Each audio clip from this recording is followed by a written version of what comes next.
I mean, you have this little scrawny black kid that's like, hey, I want to do country radio. And everybody's like, you're in the wrong city for that. Hit the boogie woogie, hit the drive. Do a little twist and dance all night.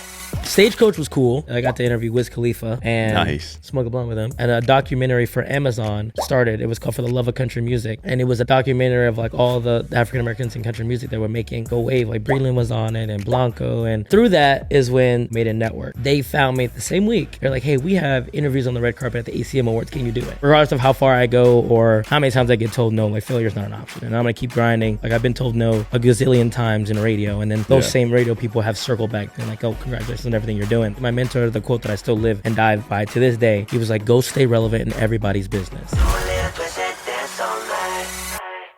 Welcome to the One Sheet presented by DistroKid. I'm Kyle Fortch, and on today's episode, we have a CMA host, media personality, the best dressed man in Nashville. If you've seen his social media, you know him as Radio Rod, Rodney Smith. Welcome to the show, man. What's up, brother? Thanks for having me. Thank you for coming. I appreciate it. Of course. I know you're super busy, so I appreciate you taking the time. And you came dressed to the nines as usual. I was trying to keep up. I was like, I can't go all the way, but I gotta try to. I was gonna go a little more casual. Then you said something, so I was like, okay, let me put a blazer on just in case.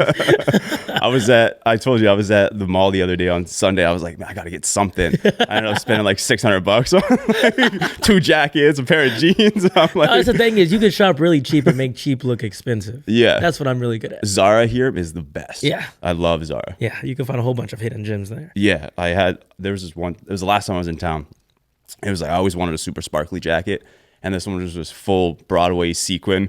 I've worn it like twice, wore it on my birthday to like Casa Rosa. It was dope. It was fully it was sequenced. sweet. That's a statement. Yeah, it was shiny. I felt like Elton John. It was great. Actually, I might have wore it to Elton John too. But anyway, man, yeah, like I said, I appreciate you being here. I was super interested to talk to you because, as you know, this is a music and entertainment podcast. So I want everybody on, from artists to media like yourself, to executives, to everyone in the entertainment industry. I want there to be a place for anyone listening that wants to go into the industry in any way or take a different path, because everyone has their own path to, whether you're an artist or an executive. You know, you can start as media and be an artist. You could start as an artist, be in media, go to executive. There's just so many different routes you can take. And I think you've done an awesome job utilizing social media for one thing, but also just use the opportunity that you've created in media to show your style, to show your uniqueness and separate yourself from the crowd. So I wanted to get you on here, chat about that, chat about the things that you've been able to do. Perfect. It's always different being on this side of the mic, you know? Yeah. From interviewing to interviewee. For sure. Let's start at the beginning. How did you get your initial step into media? Like, and what sparked your interest in it? Did you start from did you ever want to do music, or was media kind of always your goal? So being from Texas, we grew up going to the dance hall all the time, you know, dancing to country music. That was like the cool thing to do back in high school. So what everybody else was going to the club and you know, getting drunk and partying was our going to the dance hall and just wanted to dance with a couple people, you know? So with being around that all the time growing up, I knew I wanted to go into the entertainment industry of some sort in college, whether that had been like radio or TV. I didn't know which route to take. And the more that I kept dancing and getting around country music, I was like, this is more stuff that I can talk about. Like, I feel like I really want to learn about country artists. I really want to like learn the music. I've been around it for so much. So I was like, I'm going to go towards this radio route.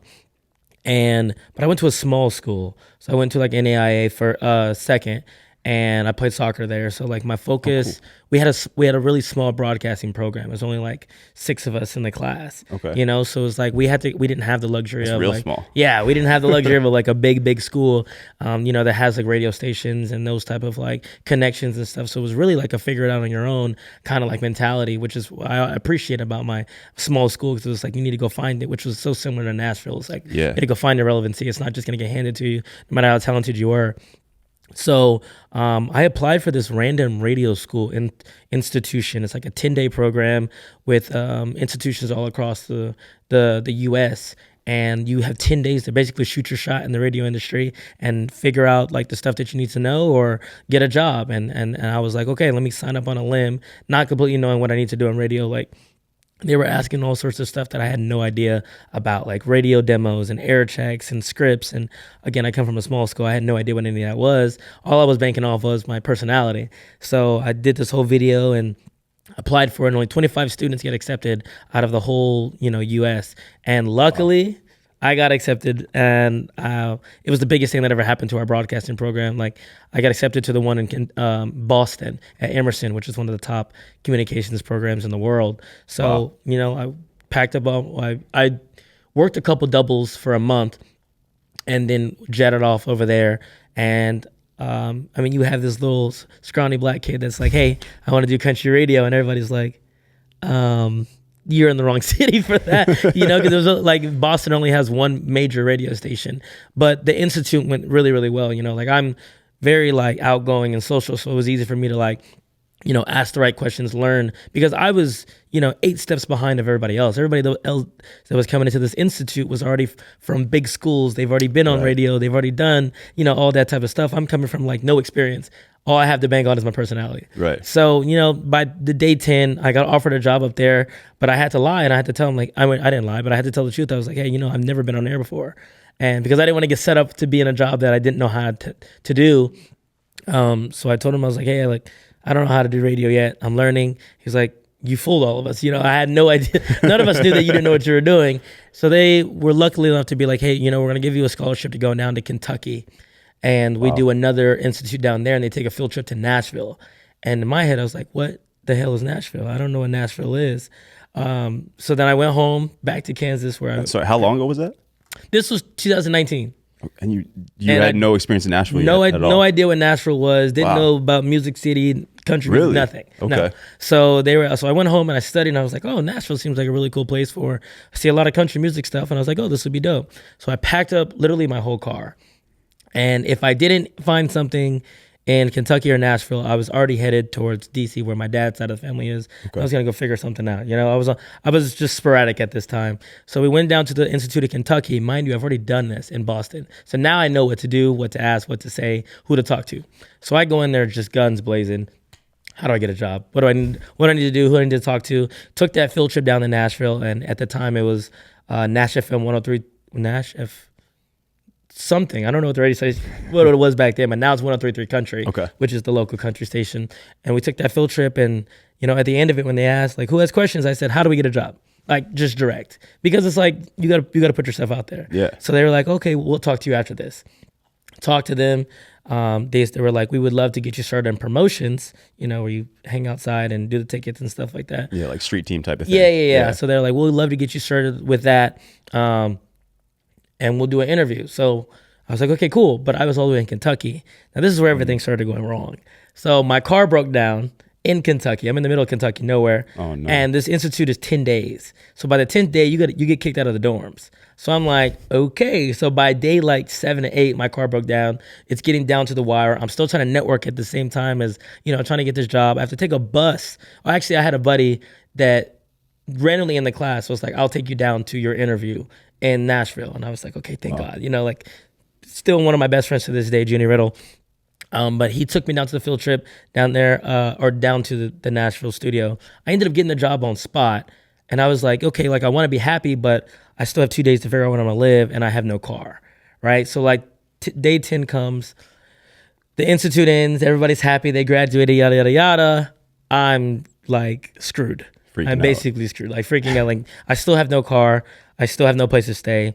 But you have a job. I had a job, but I had no transmission. So by that 10th day, everybody's asking oh, where are you going? Blah, blah, blah. My parents are calling. They're like, oh, so what are you going to do? And I was like, oh, I'm just going to stay in a hotel for a little bit until I figure out what I'm doing. I have no money.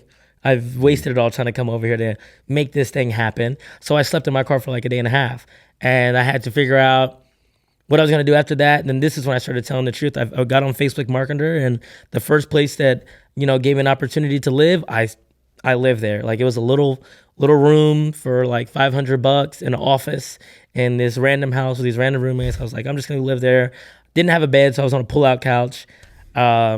But that's basically how everything, that's how everything started. But I knew Nashville was where I needed to be, because of the creative freedom that country music looked like it had in Nashville. Being from Texas, wearing cowboy boots and being country and Western was normal. Right. And Nashville was you could be a sponge amongst many and bring your own style to Nashville. So I knew this was somewhere that I needed to be. And once I got down here, I was just full throttle. Like I'm gonna figure out how to make it in this town. Like, and I'm not gonna take no for an answer. So once you got here, your first day on the job, how did that go? It was good. Yeah. I mean, it was promotion, so it was basically like this was new for me. You know, we were giving out tickets to concerts that we got to go to. I was learning more about the back end of, you know, country music and radio and all that type of stuff. So the promo side was good, but man, I was staying up to like 3 a.m. Practicing air checks and radio demos, all the stuff that, you know, all these kids were already ahead of me on. I was learning how to do. I was up night after night after night, sending it out to everybody around the country, just getting feedback. And I was waking up in the morning at 5 a.m. just to go watch the morning show because I knew that's what I wanted to do long term. And I just wanted to insert myself everywhere that I could in a place where I wanted to be in the future. Right. So it was just like I didn't really have a lot of sleep. I was serving a cheesecake because, of course, you got to pay the bills. Right. So I was serving a cheesecake, teaching dance, and doing radio promo all at the same time. You know, everybody's first come to Nashville store. You got to do multiple different jobs to create the income. But that's basically how it all started because I wanted to be on air. That was the goal, was to get on air. And I grinded those 6 months to get on air. And as soon as I was about to get my first shot is when COVID happened. And that's when life started for real. So is that when social media started to become a factor, when you started to kind of build your brand outside of radio? Yeah. Social media was an accident. The same way like coming to Nashville was an accident. Social media was an accident. And then the podcast that blew up was an accident. Like I needed anything that was going to keep me along the lines of where I wanted to be in the future, whether that be continue to go mentor from other people, like whatever it took, like I was doing it, and I was sacrificing sleep and I was sacrificing my time. And I mean, there was times that I was going from serving in the morning from 11 to 4, then promo from 6 to 10 o'clock, and then coming back, and then having to be out till 4 a.m., 3 a.m. because you need a network, you know, Midtown and stuff like that. You got to do that. So that was like every week. You know what I'm saying?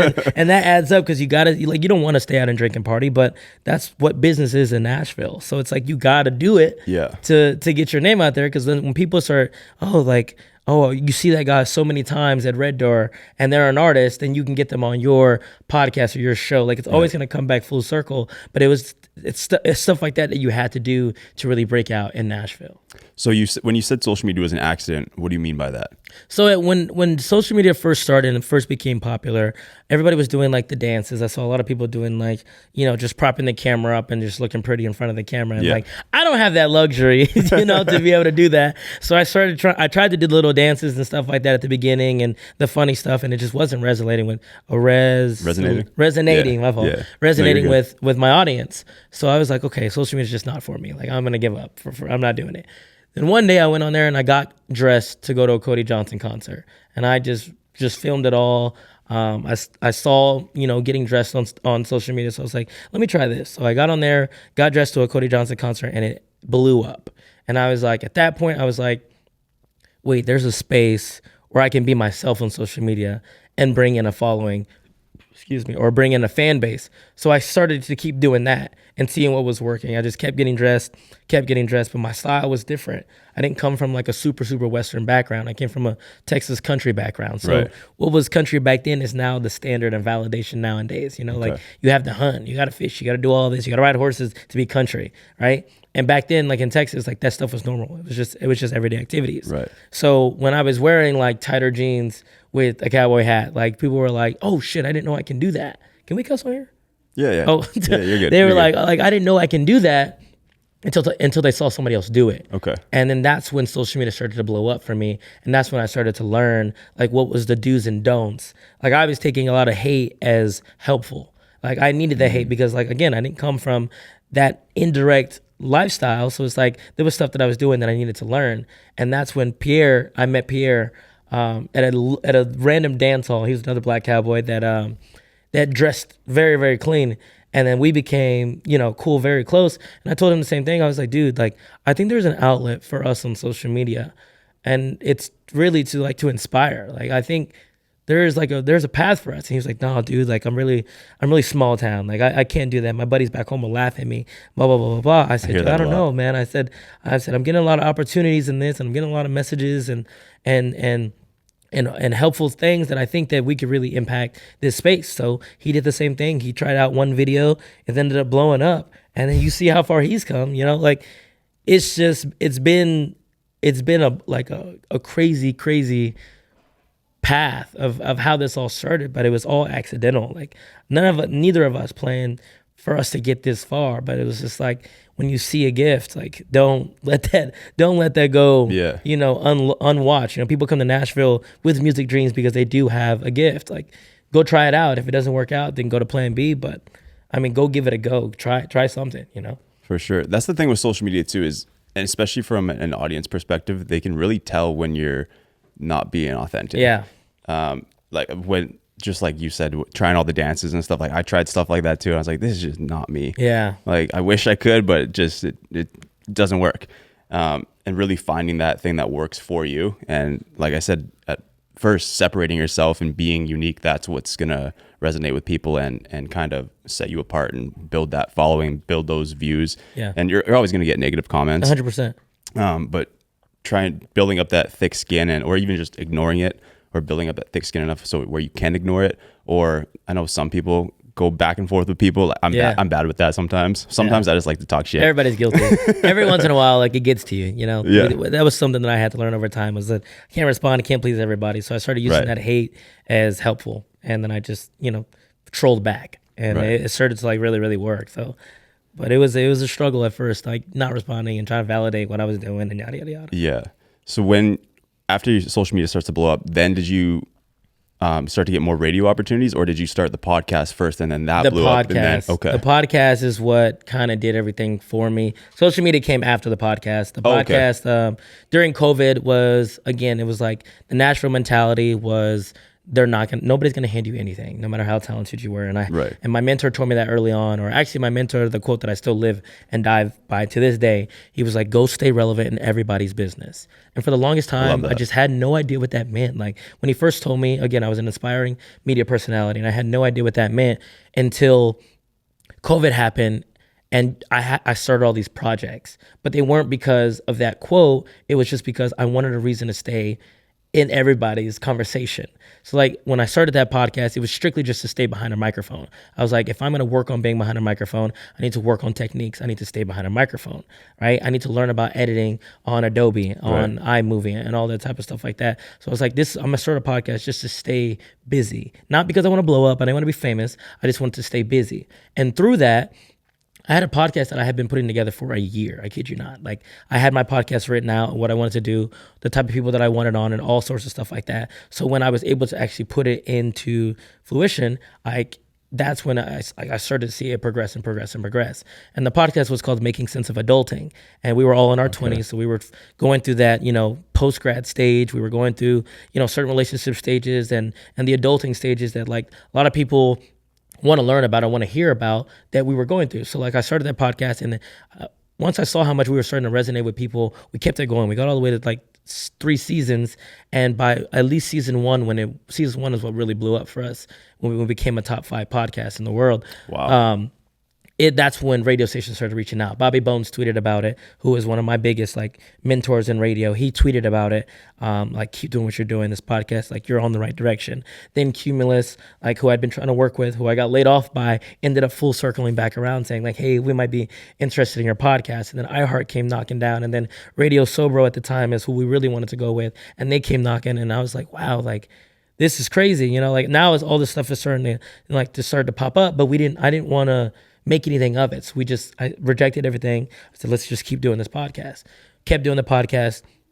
By season 2, I started an interviewing artist show. Okay. So we had artists come on. This is a whole separate show. And I forgot what I even called it because it was so long ago. But I started a whole nother separate show where I interview artists because, again, this was all stuff that I wanted to do. Yeah. And now that if I'm given the platform and the outlets and the people that are going to come on, then I'm like, yeah, let's keep doing it. Once I started doing all that, stuff started picking up. So when radio came back around, and a documentary for Amazon started. It was called For the Love of Country Music, For the Love of Country. And it was an African-American documentary of like all the African-Americans in country music that were making like a wave. Like Breland was on it, and Blanco, and all those type of people were on it. It's funny, I just said Breland, he pops up. That's funny. Blanco's supposed to come on this show too. Is he? Yeah. So like they were all on that documentary, and I represented radio. Even though I never had an on-air opportunity, like to fake it till you make it town. So I was like, oh yeah, I'll represent radio. I've done enough. And through that is when my job, who I'm with now, made a network. they found me through that documentary, and they were like, "Hey," the same week, they're like, "Hey, we have interviews on the red carpet at the ACM Awards. Can you do it?" Mind you, they're thinking I'm a personality. They're thinking I'm been on radio before, like I'm experienced. I'm like, yeah, for sure, I'll do it, 100%. Right? So I get all these crazy ass outfits together, head on out to Vegas, and I just kill these interviews as if I've done this before. It's one of those moments where it's like when you get put in a place and you get your shot, that's your one chance. Oh, yeah. Like, don't act like you've never been there before. Like, this is what you want to do. Like, show them why you belong here. Went out to the red carpet. I'm shaking hands with artists as if I've talked to them before. Like, I'm talking to like Lainey Wilson, and we're hugging. Thomas Rhett's coming up, and oh, bro, I love your suit. And I'm talking about his suit, and I'm just making all these like connections because I've studied this for so long. You know what I'm saying? Like, connections are everything. So like when people are coming in and talking about boots, I'm like, oh, look, I know what boots they're wearing. I know what clothes they're wearing and the color scheme that they're doing. Like, I'm connecting all these different conversations and making it look like I know these people when I don't. So I was faking pretty much everything, but it worked. Exactly. So after that is when I got offered a full-time job in with Made in Network as a creative director and talent producer. And luckily through there, again, by the grace of God, the year after that, we got signed to the CMA, and we've been riding with CMA for the past 3 years. And that's opened up so many crazy doors too. So are you signed to CMA, or is Made in Network? Made in Network is signed to CMA. Okay. And through that, since I have a good following and the personality like side, they let me be a correspondent. So it started off with doing interviews behind the scenes to doing on the street with the fans to you just saw the red carpet at the CMAs. Yeah. So all of that has just been gradually going up and up and up because they just see the relationships that I've established with so many artists, and like they see how comfortable artists are with me that they're just like, hey, just let him keep being our correspondent. Yeah. You know, so that it's opened up just so many crazy doors. Just, being freelance. But, that's unreal. Yeah. That's like, that's for people that want to be in entertainment. That's the type of story that they look at and they're like, man, I could do this shit too. Yeah. Wow. What's, when you're on these red carpets, are you also filming your own content kind of behind the scenes too? Cause I know like you were doing that at some point. I don't know if that was later on as you kind of got more into the industry, but like when you do like when you're at the CMAs or the ACMs and you're doing like TikTok interviews with someone just on your phone, when did that type of content start? It's all the same. I mean, I just brought my own camera. I brought my own phone out. You know, I there's just certain limitations that you can have when some people want to be professional, yes, but when you have such a friendly relationship with these artists, then they don't really care. You know what I'm saying? Like, these aren't people that it's just like, oh, I'm going to sit down with you, we have an interview, and we never talk again. These are like people that I'm making such connections that they remember me, or because, again, it goes back to the style. Like, I dress up so much because people will always remember me as somebody who knows how to dress up. If I'm ever dressed down, people are going to be like, oh, like, what are you doing? You know, because that's my image. Like, are you okay, man? Yeah, right. Like, what are you going through? You know, that's my image. So like anytime I interview an artist, they always remember me. They're like, damn, you're always so dressed up, right? And it makes those conversations so much easier. I can ask for a picture. I can ask for a quick video. I can ask for a little shout out. But most of the time I go either hand off my camera or I hand off my phone to like somebody else that's behind the camera and be like, hey, just record this. And I'll jazz it up and make it look all cool and stuff like that. Because most of the time people just want to see what you're doing. You know, necessarily they don't have to hear the conversation that's going on. They just want to see like the scene and stuff like that. And I've done a couple like takeovers on social media where I'll tell a brand like, hey, I'm going to the award show. Like, do you want me to capture everything that I'm doing? And they'll be like, hell yeah, like we want to see everything that you're doing behind the scenes and stuff like that. So I kind of just took initiative on my own, like do until you get in trouble, right? And I've knock on wood, but like I've never really gotten in trouble for anything like that, just because again, artists will come in and they'll be like, Rod, damn, blah blah blah, and then, like they know you personally.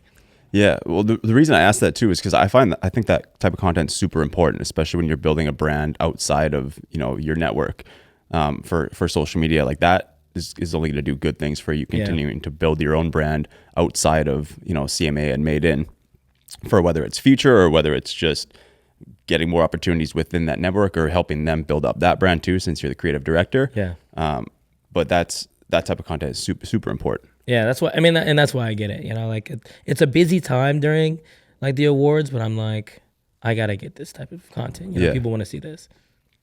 What would you say your favorite interviews have been so far, whether or events or both? Because I know I've seen your videos of you interviewing like Hardy, yeah, Cody Johnson, everybody that there is, Luke Combs, pretty Yeah. much all the big names in country that you can think of, you've either sat down with an interview for CMA or you've done some sort of interview on a red carpet or a TikTok interview or something with them. Do you have a couple that stick out to you where you're Kojo. like, Kojo? Kojo's for sure, but number one, I mean, as a Texan, that's always, it was already big already as is, because I mean, he's like our George Strait of this generation, you know? But I think that interview is so special because when I first interviewed him, you know, I was going through a time trying to be validated in this space because I was so new to it and I didn't grow up in it, like riding horses and rodeoing and stuff like that. So being on social media, I mean, you've seen, I get a crap ton of hate. Back in the day, it was even worse. And I was trying to explain myself to everybody and blah, blah, blah, which is why I was so, I was so driven to learn it, is because like I wanted to be validated so bad, but I didn't understand validation at the time because I was so young and so new to it. So the Kojo interview, like I had been preparing this Kojo interview for like a week. Like I wanted to ask the right questions, whether that I had maybe like 3 or 4 questions that we got to ask. And I wanted to make sure they were the right ones to ask him. And there was just one that I asked about his military shout outs that he does at every concert. And there was a time period where he was getting a lot of hate for it. Cause you know, everybody likes to put politics with race and blah, blah, blah, but you know how that goes. So like I asked him a question about it. And this was his first year that he was breaking out. Like mind you, he's only been popular in Nashville since 2019. That was his first radio play, was in 2019. So this CMA interview was like 2021, 22, right? So he's very, very fresh. So when I asked him that question, he was like, that is a really good question. Because it's like, he's never got to answer that and explain himself. Because with artists who are, you know, so popular and they get these rumors spread about them, they don't get a chance to defend themselves because they have to be media trained not to speak on it. Yeah. So when he got the chance to answer that, because I asked it, he was so like, he stopped. He took a breath. I was like, that's a good question. And then he answered it full-heartedly. And then after the interview, he came up to me. He was like, where are you from? I said, I'm from Texas. And he's like, I could tell. He said, real recognizes real. And that coming from somebody who not only I look up to, but is so validated in the Western industry and Western culture, just meant everything to me. And like I went to the bathroom and I almost teared up. Well, I probably did tear up because it was like he's like one of my heroes. But right. I teared up and I was just like, dude, like you're in the right spot. Like his wife complimented me, my cowboy hat, and I was like, Rod, like I looked in the mirror, I was like, bro, like you're in the right spot. No matter how many people are gonna keep coming up against you and trying to tell you that you're not supposed to be in this space and blah, blah, blah, blah, you're getting validated by people who are making a difference and actually doing the damn thing, you know? So at that point in time is when I knew like, okay, I had something special that I was supposed to be writing on with this media outlet. So that one stuck out to me most. Parker McCollum was another one that he was just, there's certain things about artists that when they become friends with you, it makes you feel like heard. Right. You know, because I sit down and interview with these people just like this, and they're gonna get up and they can either forget about me or they're gonna, you know, think about something small that they'll remember, like, oh, his style. But like, if you come back and they're your friend again, I feel like I made an impact as an interviewer to the point where they remember me, you know. So I think that's cool. So I think Parker, Kojo, Bailey Zimmerman was a cool one that stuck out. Who else? Those 3 are like the main ones that I would say. I can't remember off the top of my head. Who else? Frank Ray is always a good one to interview. Jordan Davis is really cool. Sam Hunt's cool. There's a lot of them. I mean, I haven't really came across a bad experience interviewing anybody, just because I try to make our interviews stand out and memorable, you know. So those are just a couple. Special thanks to our presenting sponsor, DistroKid. DistroKid is a service that more than 2 million artists use to put music into online streaming services such as Spotify, TikTok, Apple Music, Pandora, Amazon, Instagram, YouTube, and any others that you can think of. They don't even take a commission and offer unlimited uploads for a yearly subscription fee as low as $22.99. As many of you artists know, this is vastly different from the traditional model, which charges you up to $40 per release. And on top of that, they take up to 9% of your sales and streams. DistroKid also offers automatic payment splits, so you can easily pay your collaborators or be paid if you collaborate with someone or work on a track or album if you're a songwriter, producer, feature. And for all you cover artists, you can even upload your cover songs for $12 a year on DistroKid rather than paying a per release licensing fee. On top of all of that, they offer several free promo tools for DistroKid members and have several additional services like DistroVid for music video distribution and Mixia, their instant mastering service. If you're curious about artists who have used DistroKid and want to hear more about it from them, check out some of the testimonials at distrokid.com/love. DistroKid's goal is to reach more independent artists so that they can get their music out there. Use our promo code THE1SHEET for 30% off your first year when you sign up for a new DistroKid membership. Again, that's THE1SHEET for 30% off your first year when signing up for new membership. And so when were all of those first CMAs, do you have to wait until CMA puts out these interviews, and like how long is it until some of these interviews come out? Because I remember asking you one time, it's like, oh, I saw you doing all these interviews. I think it was like last year or the year before when you were doing CMA awards or CMA week.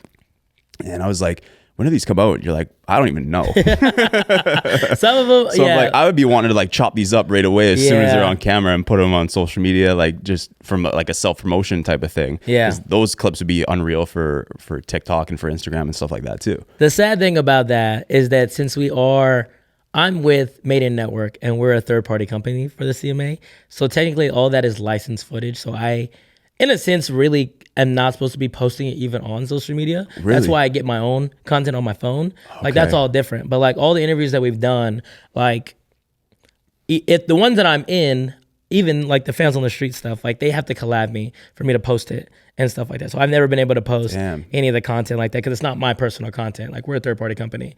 So that's what sucks. So you can't even like snag it from when they post it and just say via CMA or this is from my week at. Most of the stuff I'm not in. Okay. Like the interviews that we started off when we first did CMA were all like this, but the camera is just on the artist and I'm in the background. So they don't even cut your They don't voice. even see me. Yeah, you don't see me. Gotcha. So it wasn't until this year with the red carpet that I'm actually on camera with the artist. So I think we're in the works of like, maybe with year 3 trying to change that and putting the interviewee on camera. But as of right now, it's been like all behind the scenes. That's why everybody asks me that all the time. Like, where can we see these? And I'm like, it's on YouTube, but you're just not going to see me in it. Like I'm behind the scenes. That kind of goes back to my point about you doing your own content behind the scenes makes it super important. So then people actually get to see, oh, this is Rod doing these interviews. Exactly. Yeah. And then they can kind of put them together. Yeah. Kind of going off of what you said about getting a lot of hate online. I've seen you post about it before. I haven't seen you post about it in a while, which is good, but there was been a lot of like racial remarks. How has it been in your experience in country music or Nashville in general, dealing with any sort of racism? And is it racism from just trolls online talking to you behind a keyboard, or have you experienced it from people in the industry as well? Yeah. I think it goes back to what I said. Hate is so helpful. And when you see it like that, you learn to bring out the good in it, as weird as it is to say. I think I've always been a person who has not been too offended by racism.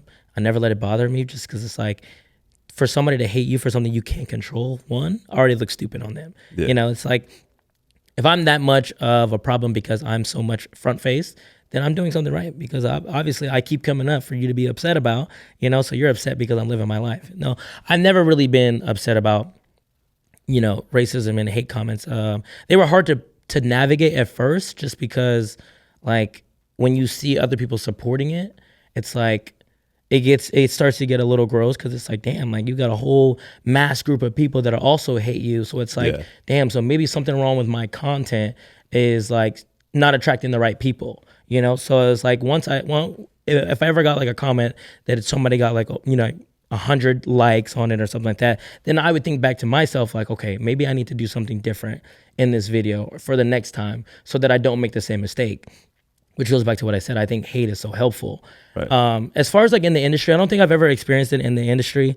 And I never see it like that. If I ever get overlooked, I blame it on myself. As something, maybe I didn't show up enough, or I wasn't prepared enough, or I didn't study enough, or I didn't learn something enough, or outbeat somebody, in that same position. So I don't really ever see it as like somebody's against me. I more so see it as that I need to fix something, because failure is not an option for.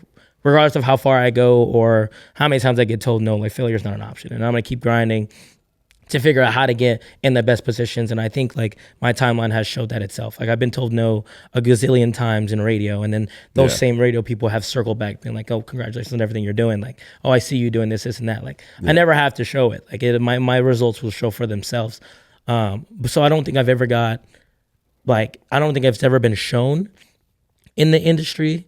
But as far as like in the real world, like, yeah, it gets pretty bad. It still does to this day. Like you're going to get a couple comments, but again, the more you learn off of this hate and the more you navigate that with your social media, like I think I've gotten less comments now. And anytime I do get comments, like I have such an army of people that like come back and be like, yo, what? Like he's putting in the work to do this, or like, this is where he comes from and yada, yada, yada. Like I have so much like ammo now, because I'm learning it. Like I've always wanted to learn how to ride horses, and like I would like 2 years ago I didn't know how to ride horses. Okay. Now a year later, like I'm roping. I'm literally team roping. You know what I'm saying? Like, and I was get those comments back in the day where you're not a real cowboy. You don't even know how to ride a horse. Blah blah blah blah. So I was like, okay, let me go put the work in. Let me go learn. Let me go actually roll. Let me go get around people. Now comments are like, bro, I respect the work that you're putting in. That's cool. Like I see that stuff and stuff like that. So I think that's what's cool about the hate, is that it's helped me get to this point. Because if everybody back in the day was just telling me I was doing everything right, what do I have to fight for? Nothing. Like I'm just already there. I've already made it, you know? So it's like with all the hate that I get, like I've learned to use it as a weapon to get me this far in the industry. And now, like I said, full circle moment, people that, you know, overlooked me or didn't know who I am are now remember me every conversation or remember me every time they see me pop up. That's good to hear that you haven't experienced it as much in the actual industry. Because you always, I feel like, at least from my side, like I hear a lot of things about country music being, still having like a little bit of racism in it, at least from certain events that have gone on, you know, in country in recent years with different artists. We don't have to bring it up, but but me having never experienced it, I wanted to get your insight on it from someone who I'm probably the worst person to ask about that, just because I'm also the type of person that just shuts the hell up. Like I don't speak out on nothing. Like if it's not like I don't like to like sway a type of side. Like people know I'm African American. People know what goes on in a certain industry or how people look like country music looks like. I don't need to tell you. You know what I'm saying? So it's like I don't need to speak up. Like, and I know that offends some people sometimes, but it's just, I'd rather just keep my mouth closed. Unless it's like a very like, you know, like a vile, direct, like a powerful one, you know, like if it's a powerful situation, then yeah, like I'll speak out on it. But like, I'm not the type of person that wants to just bring up like, oh, this person got snubbed and this is why and blah, blah, blah. Cause then you're trying to sway too many different people and one direction. And, you know, like you're limiting your options with who can help you and who's going to be beneficial for you. Like, it's just better to just not speak on it at all. Like I just keep quiet. I really just keep quiet. Sometimes that's like, oddly enough to say, sometimes being quiet is beneficial. Like, I'm very bad at being quiet. Yeah. Like, I get it from my mom. I have a big mouth. I talk a lot of shit. Yeah. So like, I'm bad at that. I could learn from you and be like, I could chill out about some things. I think there's just levels to it. Like socially, I can have a conversation out and about with somebody who will ask about a certain topic. Like, yeah, let's talk about it. But when I have to come out to the mass audience and sway and talk about my opinion, then I don't think it's smart at all. Like I keep it very like what I want to do. That's it.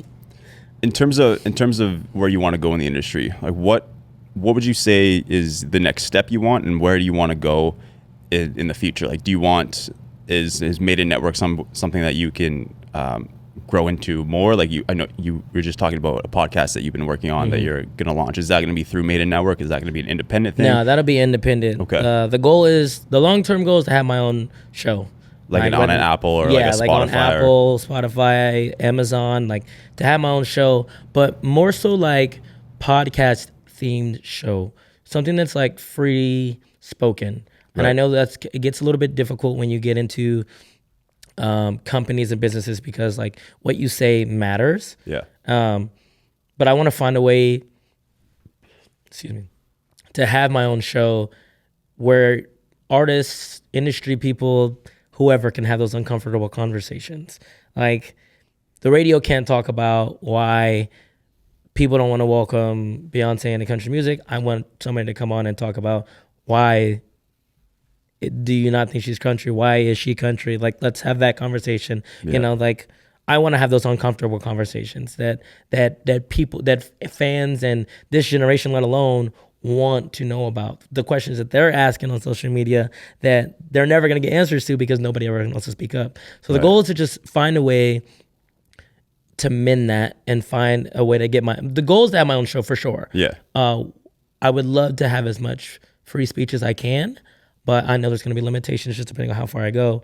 But with the podcast with Pierre, that is another big main focus for us. We've talked about it for a while. We've seen the impact that we've had on fan bases. We've seen the impact that we have in Nashville.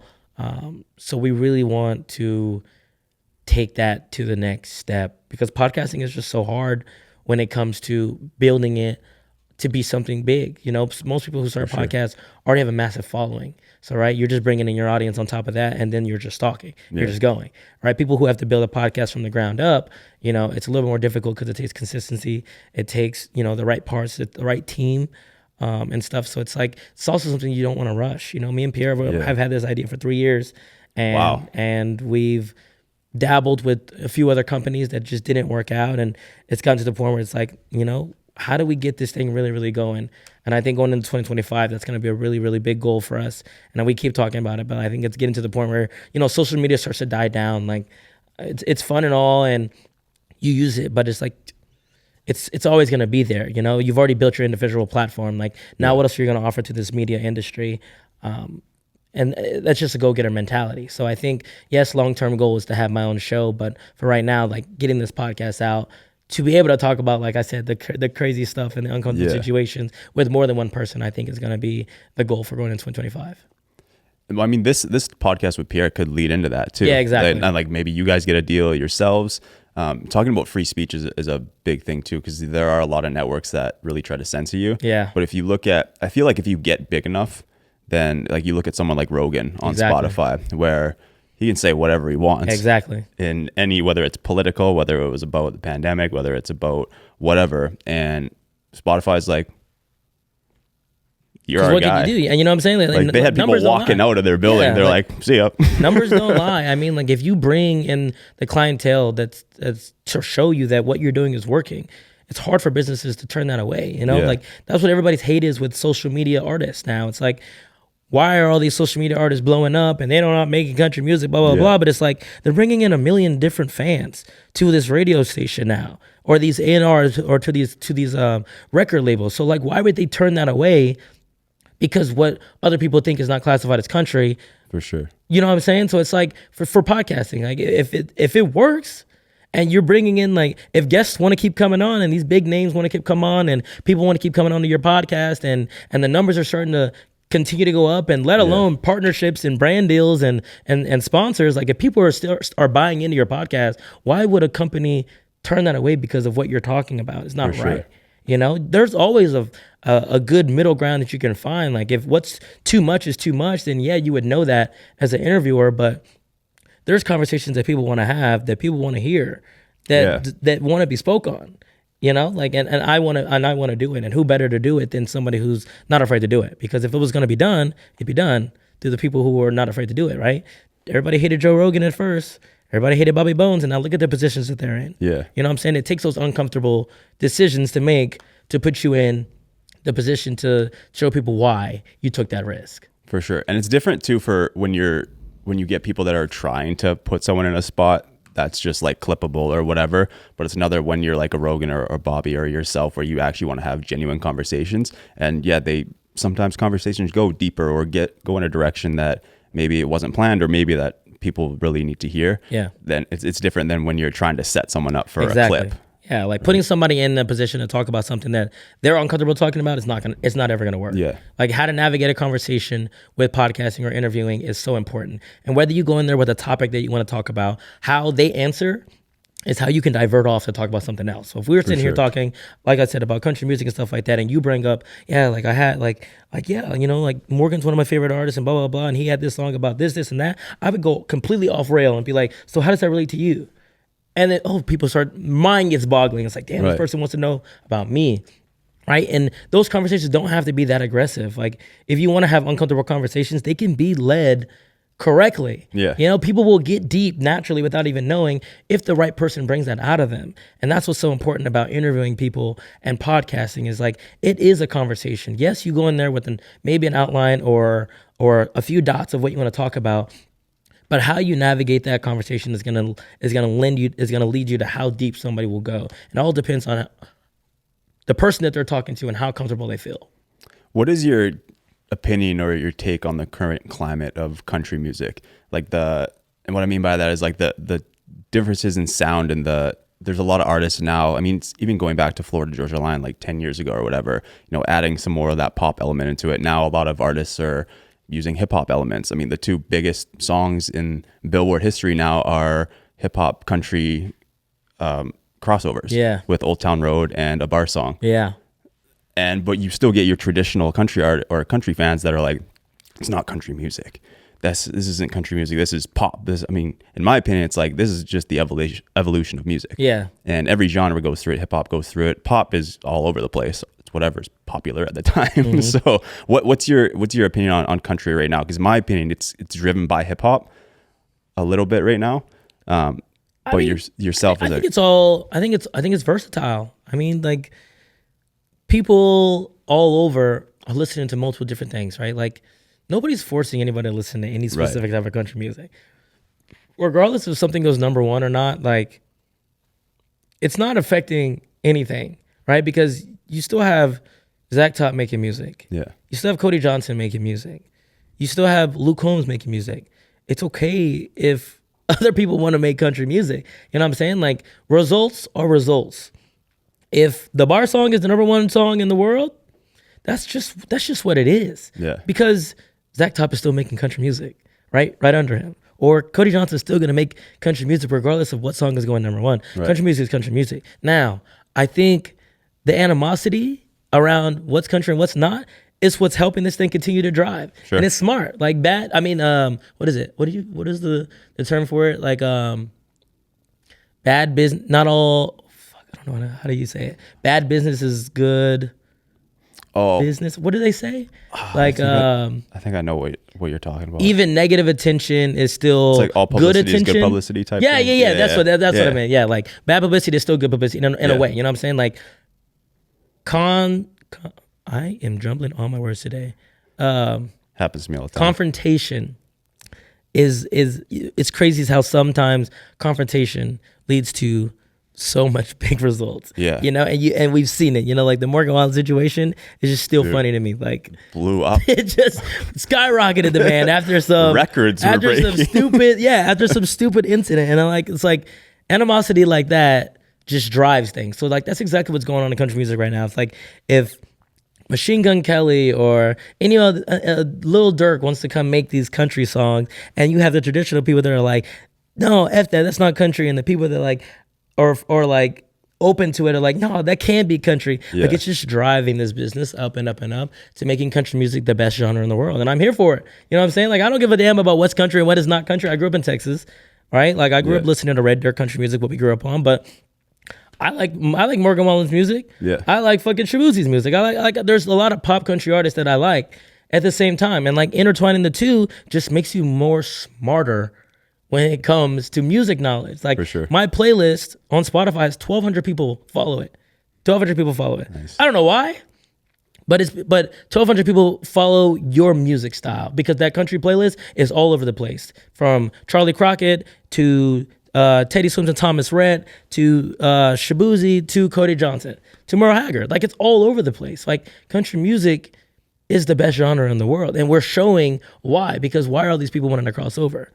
You know what I'm saying? Yeah. Like, the crossovers are making this even more fun of a genre to be a part of. So I'm here for anything that people are doing for country music, and that's exactly why when you're looking at it from the back end as a country media personality, you don't want to just be a media personality that only knows about country music. You want to know and be able to do everything. That's why Bobby Bones is so good at what he does, because he did American Idol.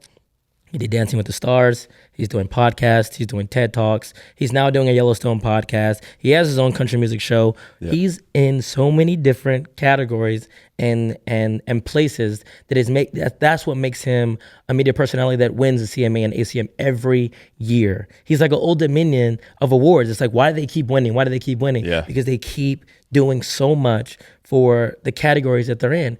That's what I strive off to be a personality. I want to be that type of personality that not only knows country music, but knows how to do the podcast, country swing dances on the weekend, dances Mexican music on the weekend, rides horses, knows about rodeo, dresses up, does soccer. You're like, I want to be so in every category that it's like he's such a sponge. Like it's hard to not have him come up in conversations. That's the goal. And that's what I love about country music and where it is right now is because it's so everywhere that so many different people are popping up in so many different places that it's making it so versatile of a fun genre to be a part of. You mentioned a couple other personalities there. Do you have a top 3, either in country, outside of country, that you either look up to or just a fan of or inspire you? Yeah, Bobby Bones, for sure. Cody Allen. He's a massive one. I love his story. He's another one. Like, I mean, as a minority, like pretty similar, you know, as a LGBTQ. Like his story is also pretty fascinating. Ty Bentley, he's been one of my biggest mentors since I came to Nashville. Okay. I was waking up at 6 a.m. just to watch his show, and still to this day, he helps me out with advice and just anything that I need. And then Ward is another one that what he's done. Shout out Whiskey Jam. Yeah, you know, just what he's done and even just the creativity with Whiskey Jam. Like, I know Whiskey Jam is cool now and everybody knows about it, but like if you talk to him about the upbringing of Whiskey Jam and, you know, the timeline between that, I think that's even more fascinating than the success itself, because you got to take risk, as we talked about earlier. Yeah. And those type of personalities are all people who are doing it because they had a reason to. Kelly Sutton, I'm sorry, I forgot about her. She's another huge mentor to me. She's at Amazon Country Heat Weekly. And there's just people like that who embrace the upcoming personalities that take a chance to hear them out and help them. Like, I can call them up at any day and any time and they'll answer, right? And especially if they're of their caliber. Like, it's just crazy, you know, but that didn't just happen because I woke up one day and they're like, let me just believe in him. They're like, I believe in this kid because of how hard he wants it and how bad he wants it. Right. And now to this day, like, these people are people that I will look back on of like, these people made me who I am and why I'm here and how I got this far because of just those small conversations that I had with them. Networking goes a long way. And then when you meet these people, like you said, your personality, you really got to show them. Yeah. And Ward's a big example, I think, too, because, I mean, Whiskey Jam just celebrated their 1,000th show. Yeah. Been around for 10 years now. And now you look at it, all these, anyone in country music has played Whiskey Jam. Exactly. Would you ever want to do something like that? Or would you, like, in terms of like a Whiskey Jam writers round type of thing? Or do you want to stay more on the podcasting, radio side of things? Like, would you do events and host events more? Yeah, I mean, if things are naturally going to happen, yeah, you know, like nobody wakes up with this $1 million idea and it just works the next day, you know, like you're putting everything in the motion that is supposed to be there, you know. Events are going to happen regardless. I mean, I've had people ask me to host rodeos. I've had people that are like, you should do your own fashion show. Like, the ideas are endless. I agree with that. You know what I'm saying? Like, yeah. Ideas could be endless. There's a time and a place for it all, though. You know, everybody's asked me, like, when are you gonna start your own clothing line? When are you gonna start making your own boots and blah blah blah? And there's a time for it. Yeah. Like, when things are in the right spot, then yeah, I can start looking at stuff like that. But right now, I'm still in that grind stage. And no matter how many times people keep telling me, "You've made it," no, this is all stepping stones. Yeah. You know, like 4 years ago, I was serving a cheesecake. Like, literally, I was a server at Cheesecake 4 years ago. Like, and I'm only 27, you know what I'm saying? I just turned 27. Damn, like, there's a lot of time. There's a lot of time. Got that 3 now, bro. There's a lot of time, especially in a city like this. Like, things are moving fast, yes, but there's a time and a place for it all. And I think when things are meant to happen, they'll happen. So I would love to do crazy events like that and and cool stuff like that. But I think there's a time and a place, and when I get there, I'll get there. Do you have a favorite event that you've attended besides, CMA, since you work for them? But Besides CMA? I know you've done ACMs like you talked about. You've done National Finals Rodeo, which is a massive event. You can name a top 3. I'm sure you've done a bunch too, but do you have one or two or three that really that I haven't worked, that I've worked? That you've worked. Oh, Stagecoach was cool. That was my first time doing interviews with Stagecoach, was this year. That was pretty badass. That's I got to interview Wiz Khalifa and nice. Smoke a blunt with him. But it was pretty cool. That was you can say it. We're on Rumble. Rumble lets me say whatever the fuck we want. that was a fun experience. Red carpet is hard to top. The CMA red carpet is hard to top. But Stagecoach, the CMA red carpet, I go every year to the Black Rodeo in Oregon. Okay. I've attended as an influencer, but I want to attend more as a media personality. I think this year, like since January, I've really been trying to hone in on the personality thing. So when I do these interviews or podcasts like this, it's cool to say like I do the influencing route, but I think the main goal going forward is to be a media personality, since that's what I've been striving for.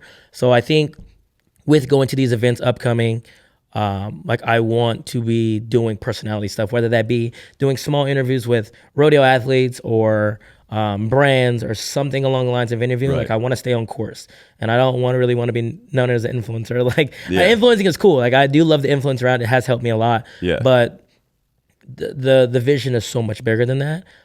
So I think going into 2025, like that is the goal, is to get around these projects and really do more. I don't want to speak too much on some of these opportunities that popped up, but I do have leak them. Huh? Leak them. I don't know. Like leak 'em. There's a stylist opportunity that I just got called about yesterday. That's pretty massive. So I mean that's on the back burner, and then I'm not gonna say anything else. But there's a TV show thing that I'm interviewing for. Cool. Right now that just popped up.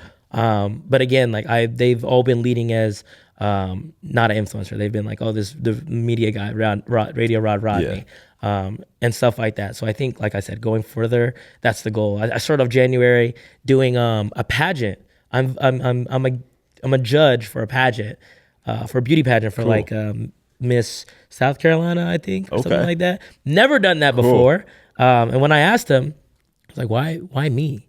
And they were just like, you're a big personality. Like you're a well-known guy in the space. You're doing what you want to do. And that's the type of answers that I want. Like, I don't want to be like, oh, you're an influencer with a big following. Like, no, I don't want that. I want to be known as what I'm actually, trying to do. So that's the goal going forward.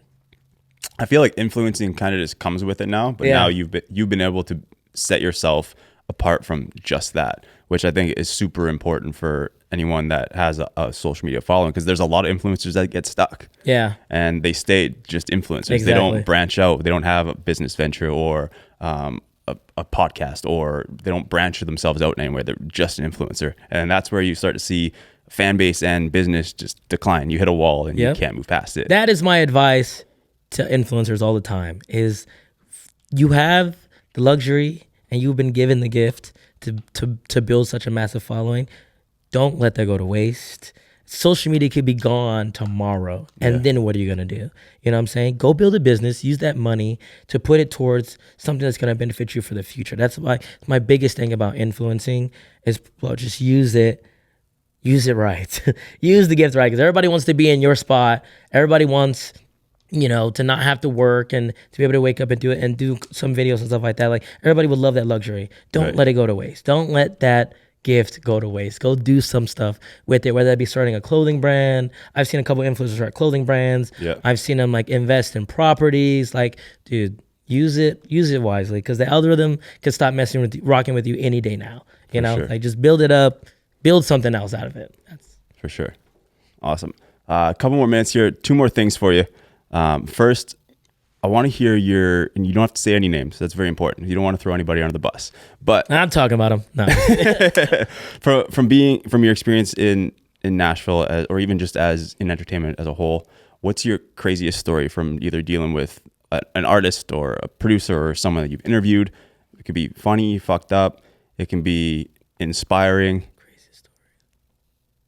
Craziest story in Nash? Something that stuck out to you. It doesn't even have to be in Nashville. It could have been at Stagecoach. It could have been. I mean, I really cool things have happened. I mean, nothing. I'm really fortunate. Nothing crazy has happened in Nashville. Thank God. You know, a couple busted windows. You know, then the regular Nashville stuff. But I still keep going back to that ACM's opportunity. Yeah. Like it is the.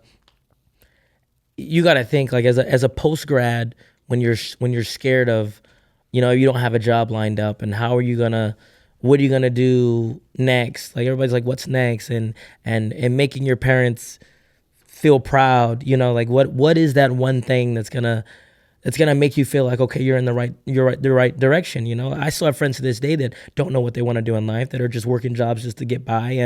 And I think that red carpet opportunity was just a massive gift from God. Like they could have grabbed anybody that's well versed in that has done that before, that has maybe had a bigger following at the time. Like they could have got anybody, right? But it was just, what was it about me at that time that stuck out to them, that let me go on the red carpet for the first time? Yeah. And I just got to Nashville, you know, or not just, I guess it was like a year and a half after that, like given that opportunity. I think that's the craziest thing that's ever happened, because again, they could have chose everybody. And that was my first time in Vegas. I just literally got randomly flown out to Vegas to go be backstage at Allegiant Stadium when it first just got built. That's you know, that stadium was freaking nice. And I mean, I have the video on my phone of just like walking up the stairs of like, what the hell just happened? Like last week I was serving a cheesecake and this week I'm literally on the ACM's red carpet with all these top country artists that are just like talking to me as if I've known them. Like I don't know what it was, but I think it was just like a realization moment that, bro, you are doing it now. Like now you're here. Everybody always talks about like, how am I gonna get there? What am I gonna do when I get there? You're here. Now it's time to full throttle. So I think that was the craziest moment for me. That's awesome. Thank you so much for joining me, man. I really appreciate it. It's great to see you again. We'll have to grab lunch or dinner or something before I head out. The last thing I'm going to get you to do off camera is I'm going to give you one of these cards here, and I just want you to write down a thought or a piece of advice or something that someone in the audience that may want to do what you're doing can look at when we post your interview and kind of take to heart and build off of. Perfect. I know exactly what I want to say. Cool. Awesome. Thank you. Thank you, everybody, for watching. No problem, brother. Appreciate you, man.